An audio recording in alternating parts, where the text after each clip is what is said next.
Hola gente, ¿qué tal? ¿Cómo están? Bienvenidos de vuelta a un nuevo video del canal. Y bueno, nada, esta vez un formato un poco diferente al usual. Esta es la primera entrevista que hago en este formato. Y bueno, hoy estamos con Gabriel Benmergui. Gabriel es un programador argentino que vive en California hace ya más de 10 años.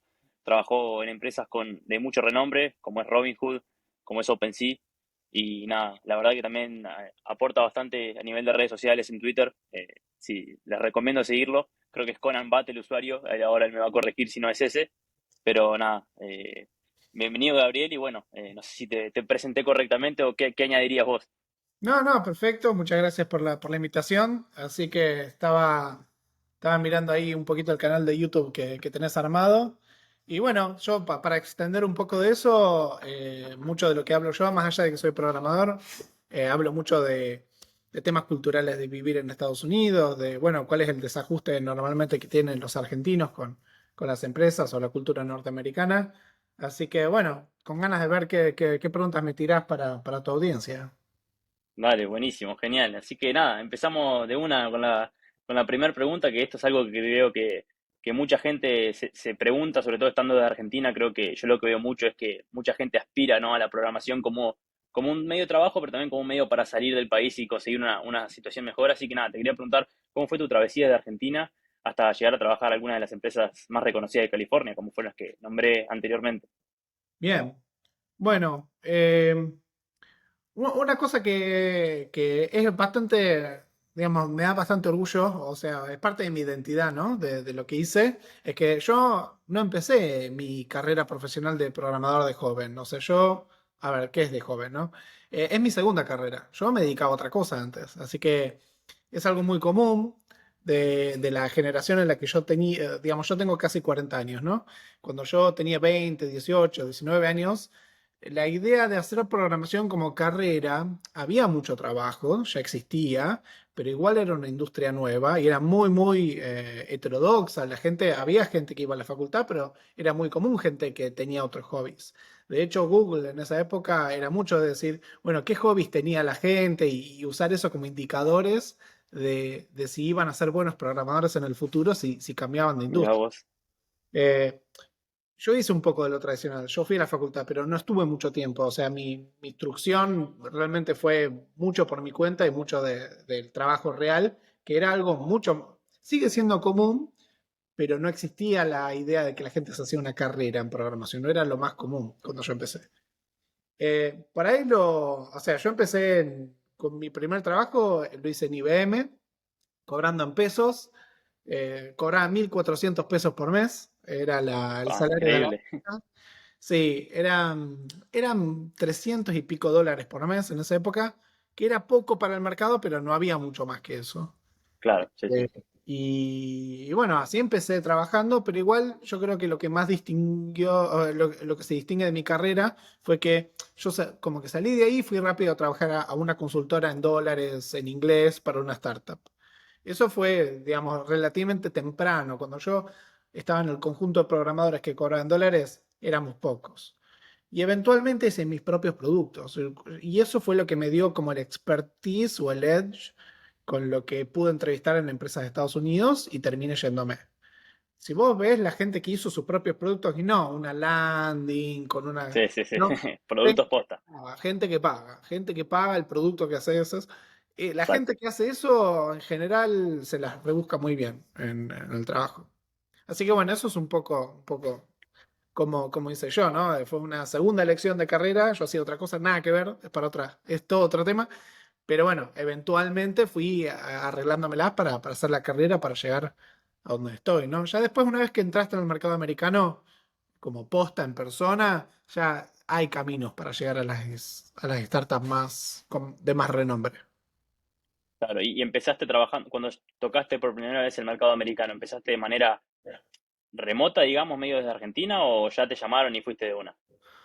No, bueno, o sea, cuando yo trabajé de consultora para startups, era remoto, pero digamos, no era un empleado, o sea, no era un empleado, era el típico consultora, o un poco Claro, mejor que lo típico, pero de ahí la gente que llegó a startups después, de esa generación, fue mucho después. Lo hice bastante rápido ese proceso, porque hice mi propio producto.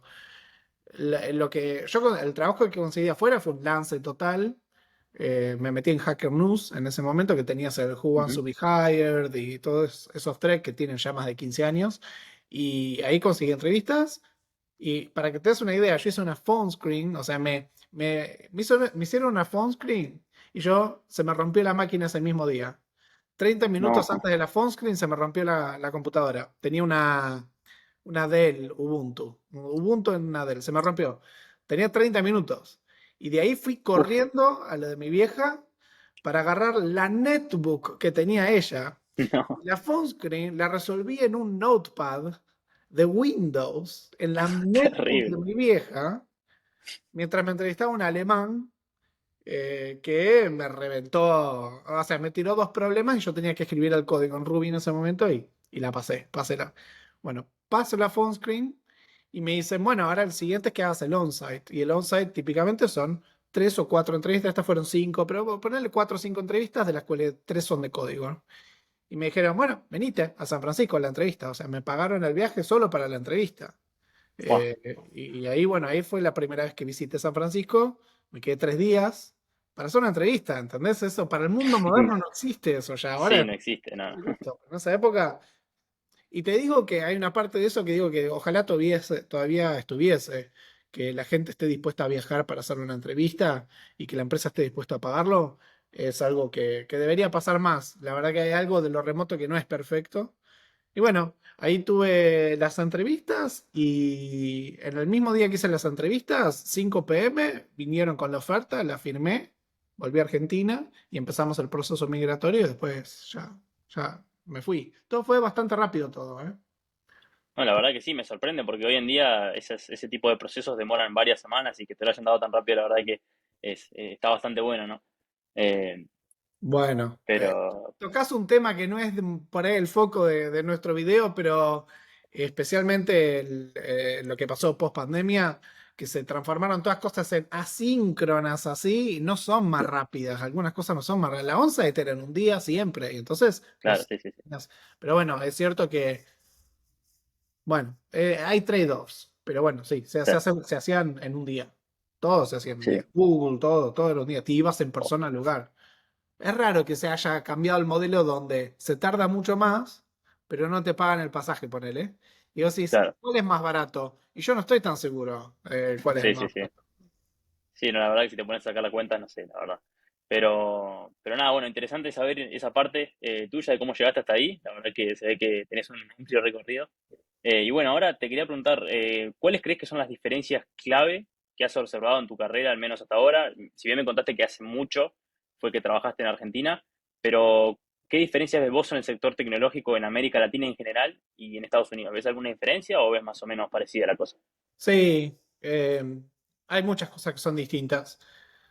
Desde el vamos hay que pensar en los salarios. A mí me gusta hablar de plata, por eso se llama Silver Sé que es Liceo. un tema que te gusta tocar, por eso te lo voy tirando, te tiro el centro, a ver qué sale. Sí, sí, yo quiero hablar de plata. Entonces, suponete que vos sos una persona que fue a la facultad, suponete que no trabajaste mientras estudiaste, te graduaste en Argentina y vas a conseguir tu primer trabajo y decís, bueno, voy a Mercado Libre, que es una empresa de renombre, que tiene un producto muy famoso, y conseguís tu primer trabajo, ponele como un junior y te pagan, no sé, $800 por mes, supongamos, no sé, porque eso cambia, ¿no? Argentina es un Sí, país especial, pero ponele que estamos en ese orden de magnitud. Bueno, pero vos estás en Estados Unidos y vas a Stanford, es mucho más difícil entrar a Stanford que graduarse en Argentina. Pero estás en Stanford, un amigo entra a Facebook, te mete el te dice, che, vení vos. Un verano hace una pasantía y en la pasantía para entrar a Facebook le ofrecen $8.000 por mes. Y es un pasante.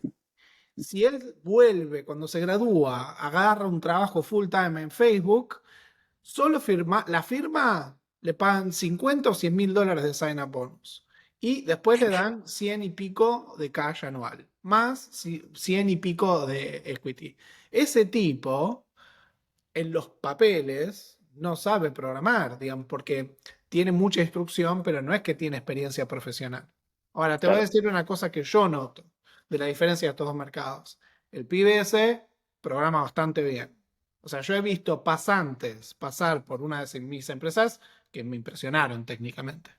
Entonces, hay como un gap de expectativas también, de lo que es capaz a hacer, lo que espera, yo que espero de un programador que sale recién de la facultad de Estados Unidos, mucho más de lo que sale de Argentina. No tiene por qué ser así, pero es la observación que hago. Es la observación que hago. Claro, la vara está un poco más alta, sí, también es Mucho. entendible por lo que mencionas que de los salarios y todo, pero nada, bueno, después lo otro bueno, te quería consultar también es bueno, vos estuviste en startups, me contaste, tuviste experiencia de estar en empresas más grandes, más chicas, de medio de todas las escalas, me parece. Así que nada, ¿qué diferencia ves vos entre estar trabajando en una startup y en una empresa más grande, establecida, capaz más burocrática, si se quiere llamar? Bueno, son prácticamente dos experiencias totalmente distintas, tanto como programador, como empleado y como las expectativas de cuánta plata puedes hacer. La realidad es que las startups, yo te diría que las podrías dividir en si tienen un producto comprado en Market Fit o no. O sea, si están en el proceso de descubrimiento de qué es lo que tienen que hacer o si están en el proceso de escalar el producto que ya tienen. La realidad es que si vos ves por cantidad de gente, probablemente la mayoría de la gente está en un producto que ya existe, que está creciendo. ¿Por qué? Agarrás Google. Google hizo la búsqueda al toque, tuvo éxito al toque en 1999, ponele 98, pero entre todos los empleados, entre 2003 y ahora son 20 años de empleados, está bien, que no es que no hicieron nada nuevo, pero ya estaban con el producto que funcionaba. Entonces es Claro, cómo mejorás o cómo le agregas un producto que lo complementa, pero que no hace plata por su propia cuenta. Entonces, son desafíos mucho más, tanto técnico organizacional, tiene que ver con escalar, y es como que es más fácil lo que estás haciendo. Es más fácil sí, porque no tiene la dificultad de no saber si lo que estás haciendo sirve o no, sino es más concreto, es cómo hago que esto funcione 10% más rápido, 10% mejor. Entonces, la claro, mentalidad de una empresa grande tiene que ver con cómo haces que esta organización funcione mejor, de donde existe, es como bayesiano, ¿no? Es como estamos acá, ¿cómo hacemos que mejore o el costo o el software un poquito más? Pero el proceso de una startup que está descubriendo qué es lo que tiene que hacer es un proceso zero to one, es un proceso mucho más creativo y realmente es como hablar con la gente, con los usuarios, descubrir qué los está haciendo, es un proceso mucho más humilde porque te enfrentas al mercado, te enfrentas a, vos decís, yo estoy seguro que el futuro es esto y lo haces y nadie te lo compra y tenés que entender por qué no te lo compran, por qué vos pensás lo contrario, iterar y te va mal, ¿no? En general es un proceso de mucho sufrimiento porque no, un día sentís que te sale todo bien y al otro que te sale mal. ¿Cuánta gente en Google dijo, capaz mañana la búsqueda online no sirve más? Nadie siente eso. sí, Nadie tiene. Pero en una startup chica es tipo, por ahí lo que estoy haciendo no tiene ningún sentido. Estoy sí, perdiendo. sí, sí, sí, Entonces, eso atrae a distintas personalidades, pone distintas presiones y en general es algo que ahora se está hablando mucho de este tema, pero antes no, que hay gente que hace carrera Google y después dicen, voy a fondear una startup, ¿no? Entonces levantan plata porque los inversores dicen, este le fue bien en Google, que Google es muy buena, claro, tiene chapa ya. y resulta que esa persona la pasa muy mal en la startup chica porque no tiene experiencia de pasar por eso. Es como un pibe de 20 años que no entiende nada de la vida, tiene por ahí mejores chances porque no saben lo que se está metiendo y el otro Claro, es improductivo. Entonces, son dos experiencias muy distintas, con skills distintos y con resultados distintos que dividen a los programadores, no es todo para todo. Igual voy a hacer una mención de esto. Los argentinos, en general, los que trabajan en el mercado remoto, son muy insensibles a esta diferencia, porque en sí, realidad pasa algo que es antiintuitivo, que es que para el argentino, la startup chiquita que no sabe lo que está haciendo, no es tanto riesgo. Porque ponerle que vos tenés una startup serie C o serie A que te paga $100.000 al año remoto, el argentino siente que ya ganó.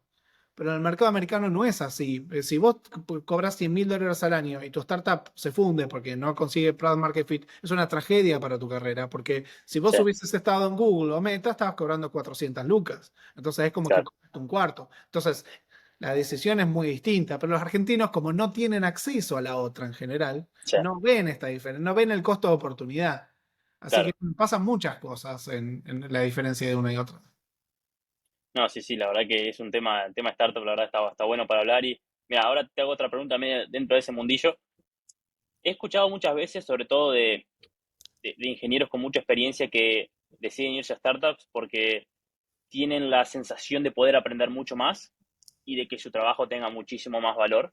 ¿Vos realmente crees que esto es así? Que por el hecho de estar en una startup, Mm. uno como ingeniero tiene mayor potencial de crecimiento que estando en una empresa establecida como Facebook, Mm. Google, etcétera. Bueno, pasan muchas cosas acá. Eh, Hay muchas aristas en evaluar si eso te conviene o no. Hay una parte de irse a startups que es muy mala, que es, no es que vos haces más impacto.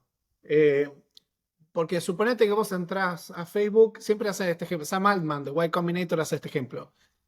El empleado que hizo el famoso botón me gusta de Facebook, ahora ya se murió, pero el me gusta existe de, de uno de los primeros 100 empleados de Facebook. No existía antes, después se volvió un tema.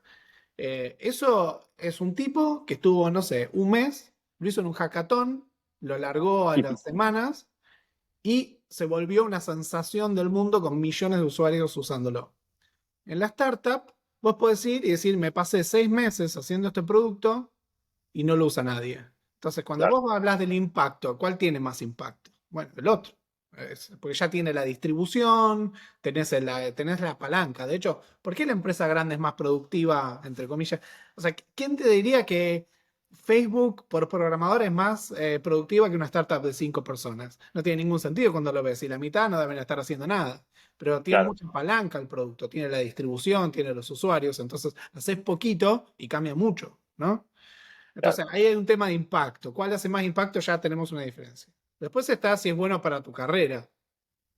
Y yo te diría que las startups no son, las startups seed no son grandes lugares para hacer carrera porque hay muchos skills que no los vas a levantar nunca. Primero, excepto que sea un producto muy particular, es probable que los skills técnicos no sirvan de mucho. ¿Por qué? Porque vos tenés que hacer, estás como iterando un producto y tenés que estar listo para tirar tus prototipos al tacho todo el tiempo. Entonces, no es que es muy sofisticado lo que haces.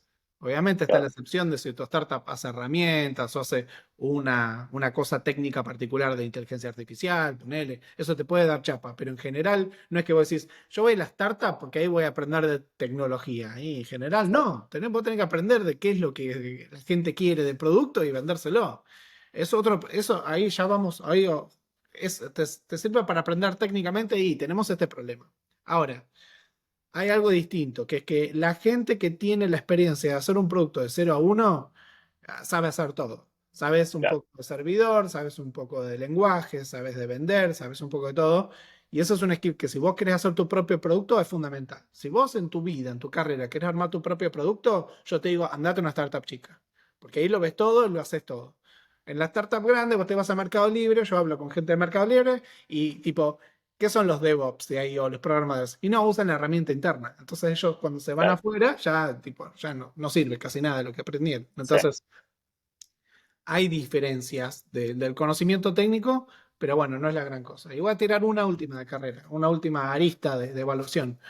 claro. En general, el management en las startups chicas es muy malo. Esto es algo que He no te... escuchado lo mismo. Es malo, porque no saben. Digamos, yo tuve los managers que tuve, yo tuve en dos startups. Una de, bueno, una ya tenía 100 personas, o sea, yo me uní cuando eran 30 personas. Y hay otra que éramos solo el CTO y yo por 4 años. O sea, eso más chico que eso prácticamente no hay. Sí, no hay. Y era buen manager. Y yo, no era un buen manager. Porque primero nunca tuvo un manager en su vida. Él siempre fue founder.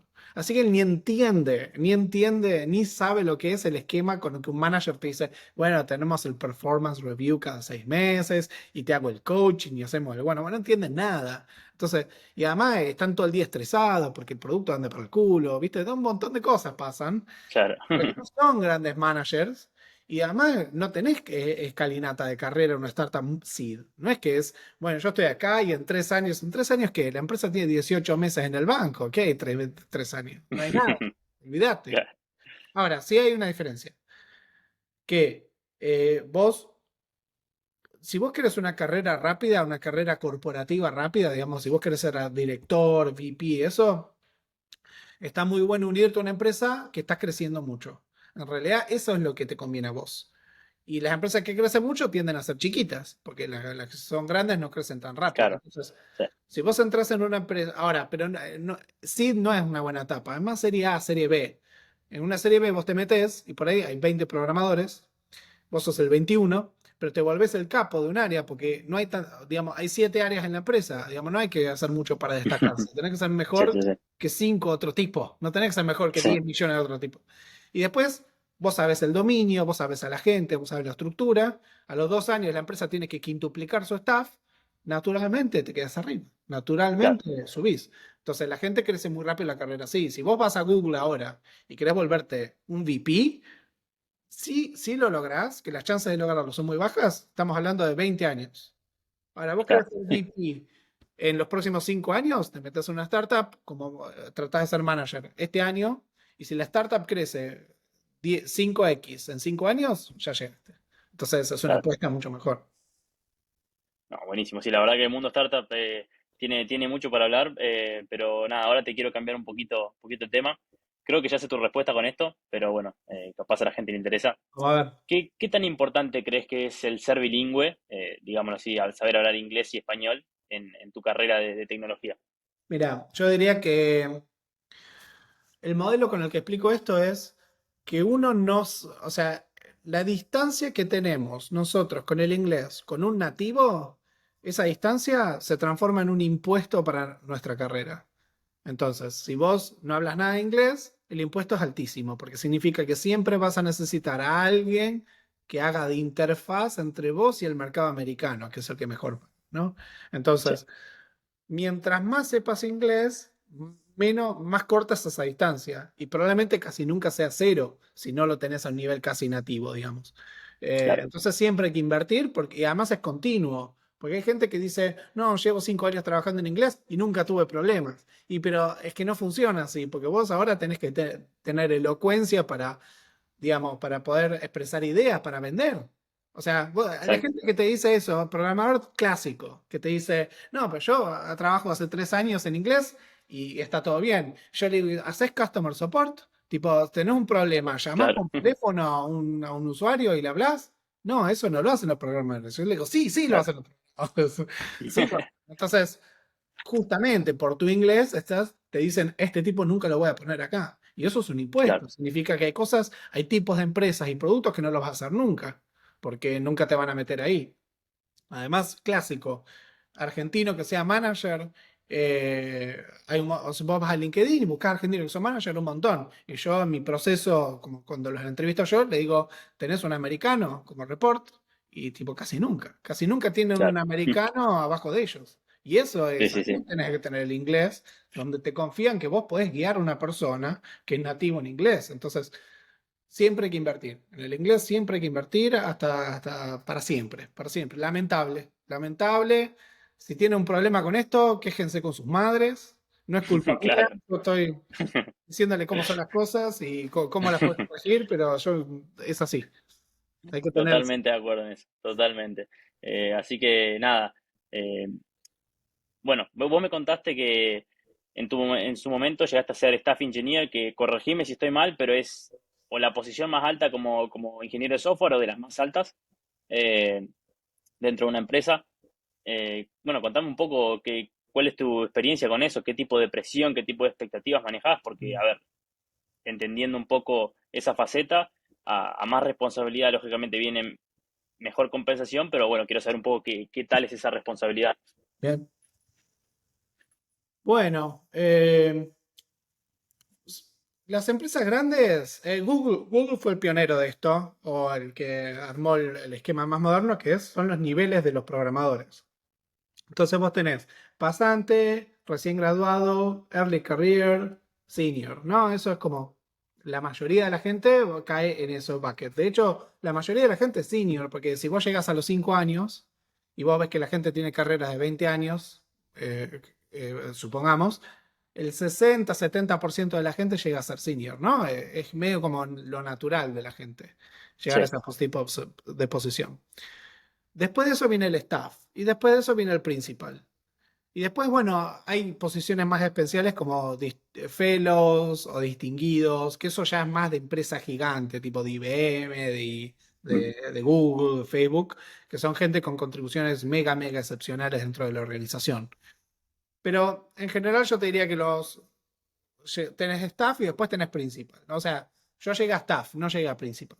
Y ¿qué pasa cuando empezás a llegar a estos niveles? Bueno, las expectativas suben mucho, porque entre nivel y nivel en general la compensación sube 50%, pero yo te diría que la diferencia entre un senior y un staff, a nivel presión, a nivel expectativa, son 300% de diferencia. O sea, es Uf, mucho más. ¿Por qué? Porque primero se espera que vos puedas liderar equipos. Y liderar es tomar decisiones técnicas, decisiones de producto, empujar en una organización. Eh, y la realidad, bueno, yo empecé a hacer como performance de staff en los últimos 3 años de mi carrera y te diría que digamos, es una exigencia de 60 horas por semana. Digamos, al menos para mí, al menos en el wow, recoveco que encontré yo para llegar a staff. Y porque cuando le empezás a lidiar con gente, se acaba la joda, digamos. Uno tiene que estar claro, mucho más encima de un montón de cosas. Y además se te empieza a medir no por cuánto trabajaste, sino si entregaste las cosas. Y la realidad, entregar cosas es difícil en software. Es sí, tipo, ¿por qué no anda mañana? Y no es no, bueno, lo vemos la semana que viene. Es tipo, no, es tipo, tiene que salir. ¿Qué está sí, pasando?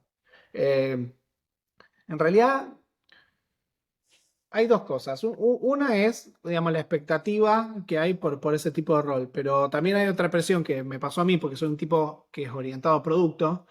Es que mientras más te acercas a los problemas centrales de la empresa, sube la presión, sube la temperatura.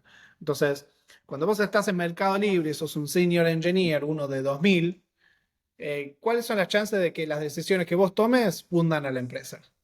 Prácticamente cero. Pero cuando vos estás en una empresa de 50 personas y sos el líder del equipo de frontend de toda la empresa y el equipo más... Bueno, ¿cuáles son las chances de que tus decisiones hundan a la empresa? Estamos hablando de unos puntitos más. Y ahora claro, sí, empiezan sí, los sí, problemas, ahora empieza el estrés. ¿No? Ahora depende todo de vos.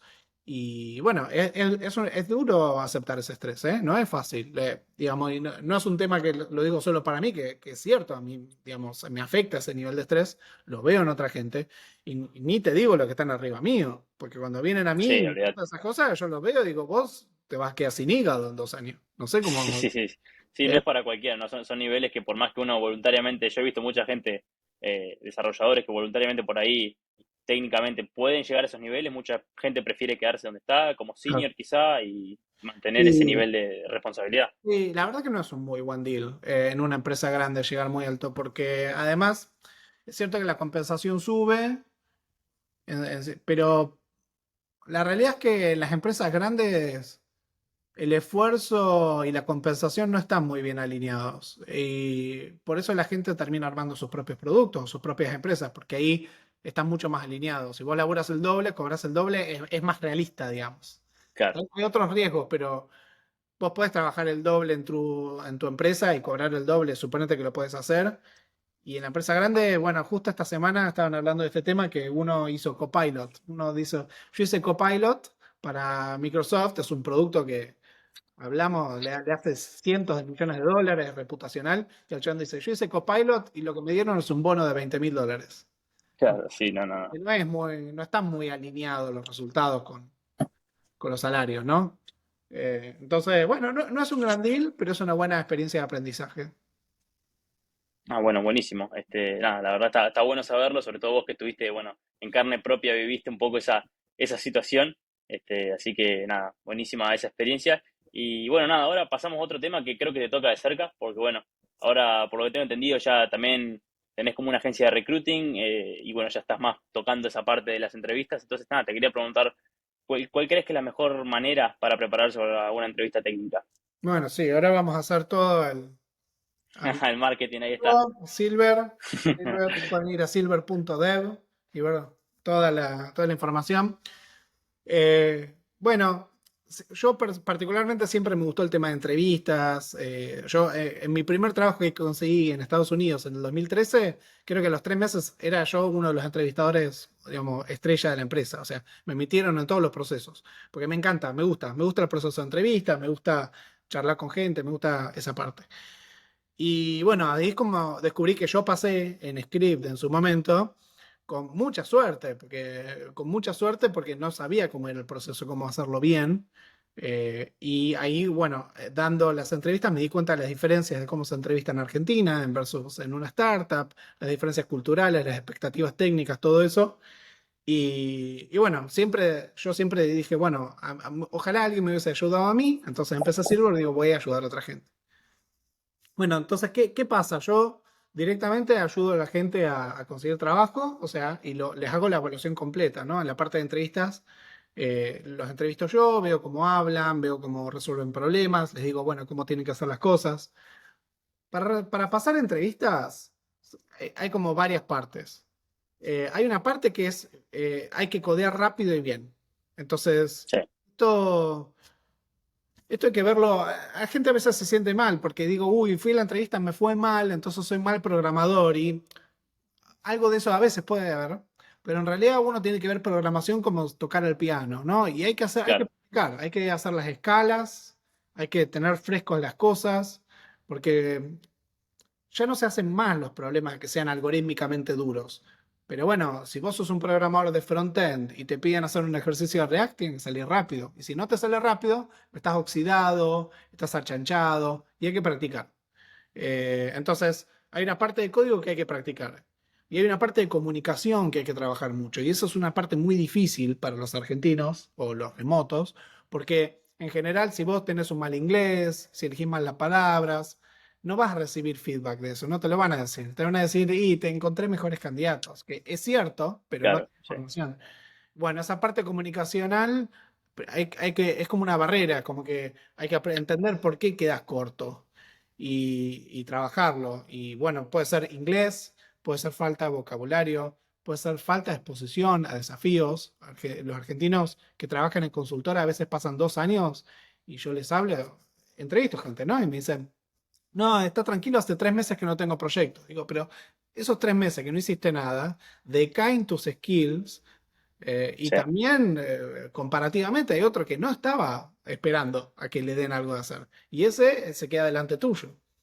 Entonces, bueno, digamos, hay que hacer todo, ¿no? Hay que codear más, hay que practicar el inglés, hay que estudiar, hay que tomarse la elección del trabajo en serio. Digamos, las carreras, yo digo, la carrera es una carrera, ¿no? Estás compitiendo con otra gente, tenés que correr más rápido, si no te quedas atrás. Claro. Así que es como que hay que tener esa chispa, esa ambición de decir, no, ¿cómo hago para saltar de donde estoy al próximo nivel? ¿Y qué me falta? Y ver cuáles de todas las cosas que te faltan, en qué invertir. En general hay que invertir en todas, en general. No, sí, bueno, buenísimo. Así que nada, si hay algún programador acá que quiera laburar remoto, ya sabe, silver.dev y ahí te contactan a vos para más info. Eh, Así que nada, buenísimo. Y ahora, para el final, quería tocar un tema que mencionaste anteriormente, te gusta bastante, que es el tema del dinero y de la compensación. Creo que tocaste un poco el tema al principio del podcast, pero nada, como mencionaste en ese momento, en Estados Unidos la compensación para los trabajadores en tecnología a menudo suele estar compuesta por una combinación de salario base, de bonos, de participación en acciones, entre otros beneficios. ¿Puedes explicar de manera breve cómo se estructura generalmente este tipo de paquete de compensación para que la gente que por ahí no está tan familiarizada con este sistema lo pueda entender un poco mejor? Sí, normalmente se le dice total compensation a la suma del salario base más una parte de equity o acciones. La parte de equity o acciones pues, viene en muchas formas, porque depende del tamaño de la startup, así que ya ahí hay como complejidad. Una empresa que ya está en la bolsa te da un equity que está evaluado en dólares. Entonces, por ejemplo, tenés Airbnb y vos vas a entrevistas en Airbnb y te van a decir, bueno, vos sos un staff engineer, bueno, te voy a hacer una oferta de $230.000 anuales más $400.000 anuales de equity. Así, esos son los números realistas, se pueden ver en Sí, level.com Obviamente todo ese número hay que pasarlo por los impuestos, que en Estados Unidos pasan los 50%, ¿eh? Llegamos al 50%. O sea que Claro, tampoco que te queda tanto en el bolsillo, ¿eh? Pero eh, en la empresa grande, el equity funciona así. En la empresa más chica, no te dan acciones que son vendibles y su valor nominal en dólares no tiene mucho sentido, porque no son vendibles, no hay mercado líquido, claro, no tiene nada. Entonces, cuando es muy chiquita, a veces está representado como porcentaje de la empresa y otras veces está representado como opciones con un cierto valor. Bueno, ¿cómo lo evalúas ahí? En realidad, lo único que importa es meterte en la empresa correcta. Realmente, la decisión más importante no es cuánto equity te dan, sino esta empresa va a crecer o no. Esa es la apuesta que tenés que hacer. Porque vos podés decir, esta empresa me dio 5 veces la cantidad de acciones que me dio la otra, pero si esa empresa cae, no vale nada. Y si la empresa sube, claro, vale mucho. Entonces, las empresas que están en ese rango tienen un gran riesgo. eh, po- entonces, digamos, es como que la evaluación nominal no tiene tanto sentido. Hay que ver mucho más la potencial. En las otras sí tiene sentido la nominal, porque ya valen en la bolsa y ya está, es lo que es. claro. Eh, Así que bueno, yo te diría que si vos vas a una seed, esperes por abajo del 0,5% de la empresa. Si estás en una serie A, ya estamos en 0,01% de la empresa. Claro, o Eh, sea, más chiquito, cuanto más crece, más chiquito es sí, el porcentaje. claro, esa es la ley general, el equity baja con qué tan tarde te inicia la empresa, ¿no? Que es lo lógico. Es justo, pero además es lógico, es lo que pasa en la empresa. Claro, sí, sí, sí, tiene sentido. Eh, bueno, nada, eso está bueno, bueno saberlo, cómo funciona un poco el sistema de compensaciones, que por ahí es algo diferente a lo habitual que se da en Latinoamérica, o al menos en la mayoría de empresas, que es más que nada cash y algún otro bono. Eh, pero bueno, ahora, siguiendo un poco con este tema el tema de la compensación, te quería preguntar a vos personalmente, cuando estás considerando un cambio de trabajo de empresa, ¿cuál es la expectativa de ingresos que vos tenés en mente? O sea, ¿podrías compartir un rango aproximado? Y bueno, ¿cómo se compara esto, ¿no? Con un ingeniero capaz con la misma experiencia que vos, pero viviendo en Latinoamérica, ¿no? Bueno, pasa que, bueno, yo te cuento mi caso y te cuento lo que debería esperar un argentino que trabaja de manera remota. Yo Claro, tengo una experiencia particular. Primero que tengo dos tenure de más de 4 años en empresas que, que son startups. Eso suma muchísimo. O sea, es una persona, cuando vos ves a una persona y ves la experiencia técnica y dice, tiene 7 años de experiencia, y vos ves en el currículum que es 2 años, claro, vale mucho menos que alguien que estuvo 4 años en una empresa. Y eso es en general porque empiezan a pasar cosas al año y medio, 2 años que estás en una empresa donde sos un auténtico experto. Y empieza, tu productividad se multiplica. Ya literalmente pensás algo y decís, hago esto y la empresa hace $300.000 más. Así, empiezan a pasar esas claro, cosas. Entonces, la gente que pasa por ese proceso vale mucho. Uno. Segundo, tengo empresas de renombre. Tengo dos empresas con mucho renombre en mi currículum, particularmente Robinhood y un poco OpenSea. claro, Bien, dos. Tercero, bueno, yo viví en Estados Unidos, o sea, vivo en Estados Unidos y estoy adaptado, asimilado a la cultura americana. Bueno, entonces a mí, cuando yo hablo con un americano para un trabajo, yo estoy remoto. Por ejemplo, si yo voy con una empresa y le digo, estoy remoto de Argentina, ellos no me dicen, bueno, pero te ajustamos el salario porque no es lo mismo con el americano. Esa claro, conversación no existe. Eso es, no, no, vos sos un americano más. Es una casualidad que estés en Argentina. No me aplican el tax. Entonces, el tax, claro.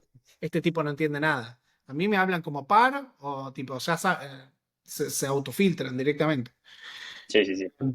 Entonces, mira, yo entré a Robinhood cobrando 200, o sea, fue una oferta de 180, complicado, más un sign-on bonus, pero básicamente 215 más o menos de salario base y Bien. 200 de equity anual, más o menos. O sea que la oferta total era 400, qué sé yo.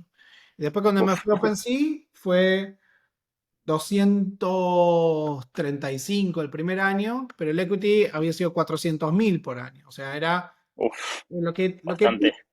a ver, lo que empieza a pasar cuando vos progresás, viste que yo dije que vos subís un salario, un escalón, sube 50%, pero empieza a crecer solo el equity y no crece el salario. Si vos ves levels en Google pasa lo mismo, vos ves el Newgrad 120, Sí, después Early Career 140, Senior 180, Staff 200. Ahora vos ves el equity es al Newgrad 20, Claro, 40, 80, 160, 320, como que crece mucho más exponencial, ¿no? claro, el cash queda más o menos, o sea, crece lineal y el equity va Sí, bastante más exponencial. exactamente. Vos ves un director de Google y por ahí hace 350 al año, pero el equity son dos palos, ponele. Claro, 2 millones de una locura. dólares. Bueno, OpenSim hizo esa oferta y además, bueno, en ese momento ahora la empresa no le está yendo bien para nada. Además, yo creo que de evaluación habrá caído 99%, así que todos esos papelitos ahora no Uf, es nada. claro, Pero, digamos, el potencial, si el revenue se hubiese mantenido mejor a lo largo del tiempo, era mucho mayor todavía, porque yo entré en una evaluación baja.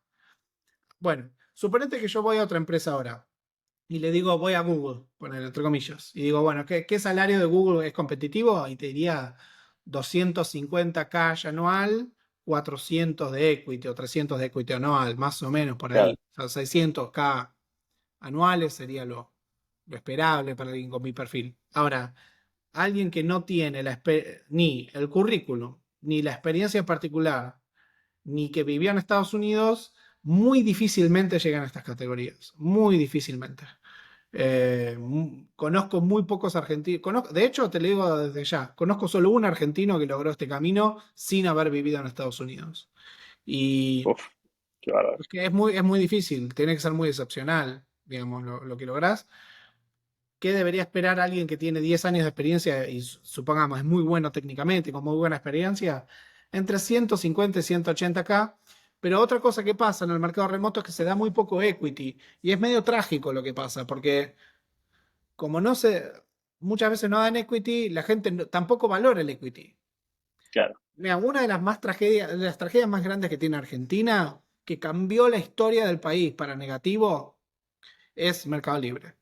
Porque Mercado Libre en su época, cuando tuvo sus primeros 5 o 6 años, ellos querían darle equity a los empleados. Y la ley argentina es muy hostil a dar equity, porque lo cuentan como parte de tu compensación, entonces es parte de la indemnización, entonces tenés que... claro, Es como que es muy hostil la ley argentina para las opciones y todo eso. Es muy malo eso, muy malo. Pero los de Mercado Libre, o eso contaban en un space, ¿no? Querían hacerlo igual porque era como el feeling de cómo hacen las startups. claro, sí, sí, sí, Y los empleados la rechazaban. O sea, como que ellos se mataron para darlo a costa de la empresa y los empleados les chupaban huevo. No les fua, importaba. Bueno, yo te digo así, si 500 programadores entre 2002 y 2008 de Mercado Libre hubiesen tenido acciones, esos 500 serían multimillonarios. Estamos hablando de qué bárbaro, 20, 30, 50 palos. Y una locura. si vos tuvieses 500 programadores con 50 palos en el banco, esos estarían haciendo todas sus propias startups, muchos, ¿no? O Claro, invirtiendo en startups. Y tendríamos un ecosistema de startups mucho más rico en Argentina, porque tendríamos mucha gente lista y dispuesta para invertir, trabajar y hacer eso. Ahora tenemos qué bárbaro. al día de hoy Mercado Libre, cuando hizo el pago de QR y todo eso, se volvió más fintech en el Sí, 2019, duplicó su valuación por eso, es como que hace más plata con eso que con su negocio de delivery, de marketplace. Y una vez más, si hubiesen dado equity, tendríamos millonarios, pero en vez de eso, Mercado Libre da dólares nominales a la gente. claro, Entonces la gente dice, qué bueno, estoy sí, cobrando cobran $2. 30.000 dólares al año o algo así, cuando un resultado como ese en Estados Unidos garantiza múltiples millonarios, múltiples millonarios. Para mí es muy trágico esto. Sí, Entonces, totalmente, ¿qué pasa? Aún el programador remoto argentino le pone un descuento muy grande a las acciones, entonces no las quiere, entonces como no las quiere, no elige las empresas porque es cínico, no me claro, importa la empresa porque no tengo ninguna alineación, no, a mí no me importa si es pedido ya, Rappi o Globo, es todo lo mismo, el que paga claro, más, listo, y como no hacen ese ejercicio, no eligen bien. Como no eligen bien, la carrera siempre tiene estas cosas como que laburé acá muchos años y me pagaban re bien, pero la empresa explotó. Pero explotó pero vos tenés que elegir la empresa, ¿no? sí, totalmente. Que un poco capaz la falta de cultura, ¿no? Acá como que en Estados Unidos acá, como que se tiene eso mucho más en cuenta y capaz eso también, no sé, ¿qué te parece a vos? ¿Crees que eso es como que ya está más inculcado acá en los programadores que es Bueno, otra composición de salario o capaz? Es que ¿Cómo eso, lo por ves vos? eso yo lo mencioné antes en nuestra charla, que yo te dije que para el americano, digamos, que puede elegir, decidir entre Google y cobrar, por ejemplo yo puedo ir a Google y cobrar 500 lucas por año. Entonces, después voy a una startup seed que me dice, ¿querés ser un founding engineer? Te voy a pagar 130 anuales, o sea, 150 anuales. Y el resto son papelitos. A ver, Claro, yo voy a decir, no, los papelitos no me interesan. Los papelitos son la única chance de que ellos compitan contra Google. No claro, tiene y ningún sí, sentido, ¿sí? Entonces, yo voy a decir, en vez de cobrar 500 o 600, cobro 150. Estos papelitos yo los tengo que evaluar en 450. claro, Digamos, siendo muy cínico con solo plata por plata. Entonces, ¿a qué empresa le voy a aceptar que los papelitos que no los puedo vender valga 450? A la que me convenza que el producto es el futuro, que tiene éxito, que tiene tracción, te volvés un inversor. O sea, empezás a hacer due proyección. diligence como inversor. Si no, no tiene sentido. Totalmente, totalmente. Muy de acuerdo con eso. Y bueno, te hago la última preguntita para ir cerrando. Eh, a un programador junior, digámoslo así, de Argentina, Latinoamérica, que tenga la proyección o el sueño, digámoslo así, de poder irse a trabajar para Estados Unidos o para alguna empresa de renombre en el mundo, ¿qué consejos les darías? Si vos dijeras, bueno, estas cosas son esenciales, haciendo Mm. como un recap de todo lo que hablamos, ¿qué es lo que vos dirías? Bueno, esto no puede faltar. Pasa que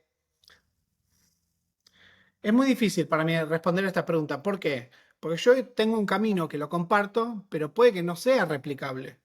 O sea, yo conseguí que una startup me haga la visa J1 que duraba 18 meses y no es fácil de encontrar, es como medio irregular conseguir eso. Sí, Entonces, a ver, yo lo que le diría a un programador joven es que encuentre la manera de irse a vivir a trabajar a Estados Unidos un tiempo. O sea, eso me parece fundamental para tu carrera. Y la gente que tiene entre 22 y 26, 27 años está en una etapa de su vida que no se van a arrepentir. O sea, es cierto, muy difícil si vos no lo haces en esa época, cuando tengas 35 y tengas un chico, es medio imposible. Se vuelve imposible. totalmente. Todas las cosas que haces es más fácil hacerlas ahora que después. Entonces, en general, a la gente joven le digo, haz lo que puedas para irte a vivir y trabajar en Estados Unidos. Ahora, no hay ningún camino hecho. Bueno, por ahí los caminos más formales, como irte a una universidad en Estados Unidos o hacer un MBA. Yo escucho a mucha gente, muchos argentinos que están acá, pagaron el MBA en Estados Unidos y con eso consiguieron la visa para poder trabajar en Estados Unidos y se la rebuscaron. Y eso es un camino que te podría decir garantizado. O sea, si lo Sí, haces, te ejecuta la migración. Yo no hice eso. Yo fui y me lancé a empresas hasta que una me hizo la visa. Eh, digamos, hay que rebuscársela. Si la realidad, hay una realidad que es fea, Estados Unidos trata muy mal a los inmigrantes. O sea, el proceso sí, migratorio es muy malo, pero si lo pasás, tenés mucho beneficio. claro, Entonces, lo bueno de la J1, que es la visa que hice yo, dura 18 meses, es barata, sale fácil. Lo difícil es encontrar la empresa que te quiera hacer la visa. Eh, claro. pero yo diría que eso sería lo fundamental, porque no puedes ver videos y entenderlo algo. Yo le explico a los candidatos que a veces me dicen, no, pero yo tengo 8 años trabajando en startups. Yo le digo, sí, pero estás viviendo la remota, estás viviendo la distinta. Y es como que alguien te dice que es un fanático de Argentina, que ve todas las películas y te describe una milanesa. Y la forma en Claro. la que la describe es como, es imposible que le pegue bien. Es como que, no, porque tiene un pan, que qué sé yo, y vos decís, este tipo no entiende nada. Es como que hay una parte, entonces vos venís acá y hay muchos productos que no los entienden los argentinos. O sea, no los entienden porque es extraño.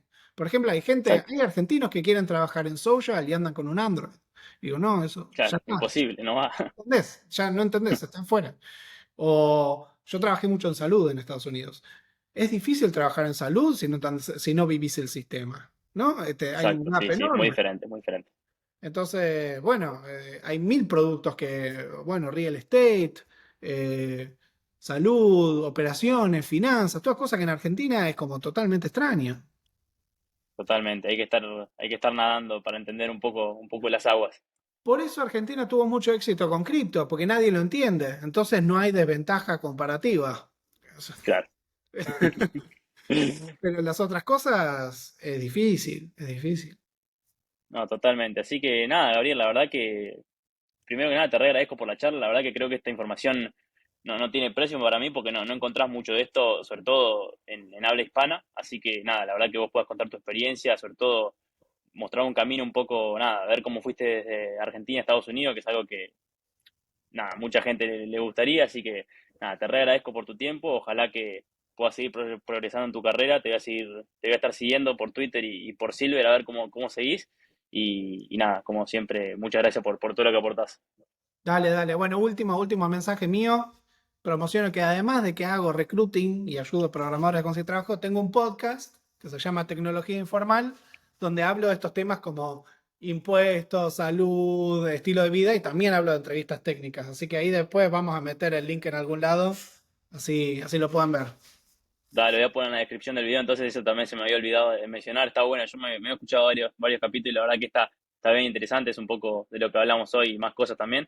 Así que nada, a toda la gente que vio el video, si lo quiere compartir, darle me gusta, la verdad que ayuda un montón.